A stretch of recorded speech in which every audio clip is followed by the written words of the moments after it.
Okay, ladies and gentlemen, we're going to do a quick blitz of multiplication strategies over the next couple of days, and not only some strategies, but just some general principles that are helpful to make sure that we know, and some of these may be ones that we actually know quite well, but never even really think about. You should know by now that multiplication really is just another way of doing repeated addition. When we say 3 times 4, like the example we have right here, basically what we're saying is that we're saying it's 3 groups of 4 or 4 groups of 3, or we can say that we're adding 3 4 times. So 3 plus 3 plus 3 plus 3 equals 12. What this tells us as well is that 3 must be a factor of 12. Factors are numbers that they're whole numbers that we can evenly divide into a larger number, or they're numbers that we could multiply by another factor to get that number. So 4 would also be a factor of 12. But we also know that we could make 2 groups of 6, so 6 times 2 equals 12, or 6 plus 6. But equally true would be 4 times 3. The order in a multiplication sentence really doesn't matter. So we could write that then as 3 groups of 4, or repeated addition of 4 plus 4 plus 4 plus 4. Now with really simple math facts like 3 times 4 or 4 times 3, these are things that hopefully we can start to memorize, and we really don't have to sit here and think about them too much, but they just come naturally to us. We know them. Repeated addition is really helpful later on if we want to figure out something like, well, you know what's 14 times 3? Well, 14 times 3 is also equal to 14 plus 14 plus 14. And so it's helpful sometimes if we don't know right off the top of our head what 14 times 3 is, we can simply say, well, 14 plus 14 is 28, and add another 14, and we have 42. So we can use repeated addition, or later on what we'll see is skip counting, to figure that one out. So key point here is that multiplication is repeated addition. All right, so let's look at another strategy or some other principles of multiplication. So another way of looking at multiplication is that multiplication is simply skip counting up. So, for example, if I have 8 times 3, I can express that by basically saying that 8 times 3 is 3, 6, 9, 12, 15, 18, 21, 24. I have 1, 2, 3, 4, 5, 6, 7, 8 numbers. If this was a number line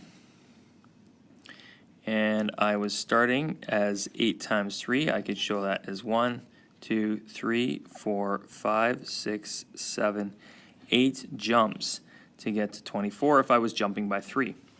So similarly, if I was to show, let's say 4 times 5, I could skip count to get to 5 by going 4, 8, let's back that up. 4 times 5, I would go 5, 10, 15, and then 20. So I'm skip counting. Again, if this were a number line, starting at 0, I could show this by skip counting along the number line, 5, 10, 15, 20. So pretty straightforward. A lot of us understand that. And we know that 5 times 1, for example, would be 5. 5 times 2 would be 10. 5 times 3 would be 15. 5 times 4 would be 20. So it's just another way of thinking about multiplication and showing that we really understand how it works. But what about skip counting down? So skip counting down is where sometimes it's helpful to go backwards in our counting. Let me give you an example. Let's say I was multiplying something by 9, and this is where it usually works quite well, is with 9s and sometimes with 5s, or numbers that are close to 5. let's say I wanted to figure out what 5 times 9 is.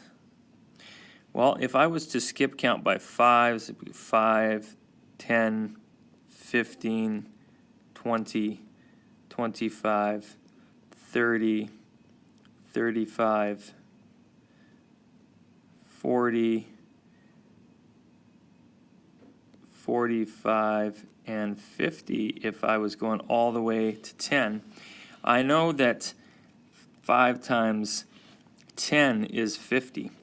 So if I was going again on a number line, and this was along on a number line, and I would be doing 5, 10, 15, 20, 25, 30, 35, 40, 45, 50, that would be 5 times 10, but I'm doing 5 times 9, so what I could do is actually go backwards 1.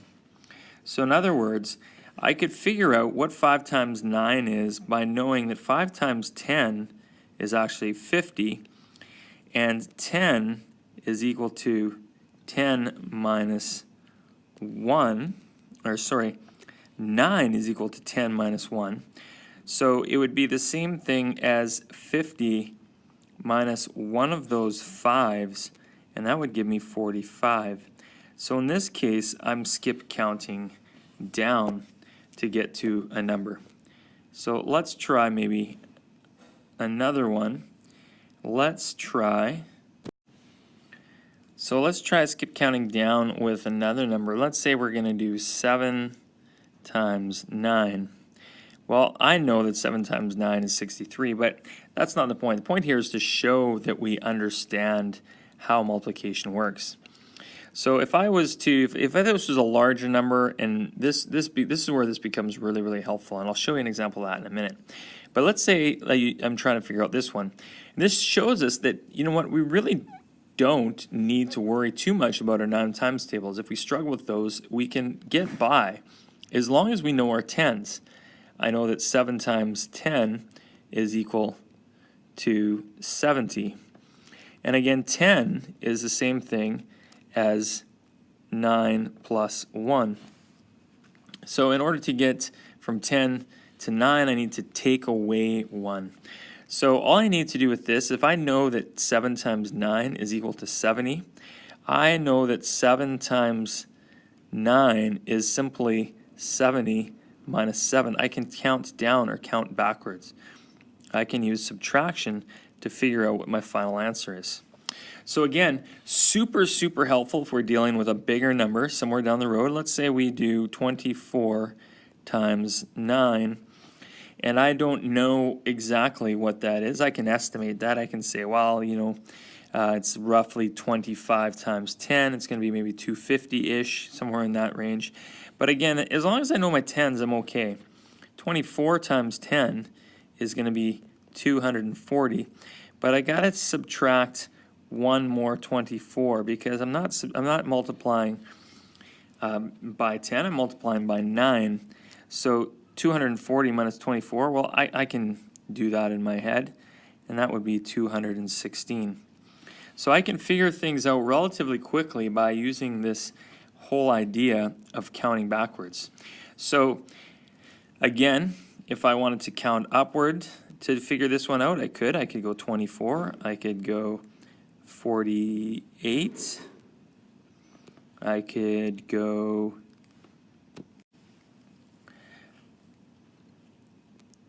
72, 96, 120. Sorry guys, my stylus isn't very good here.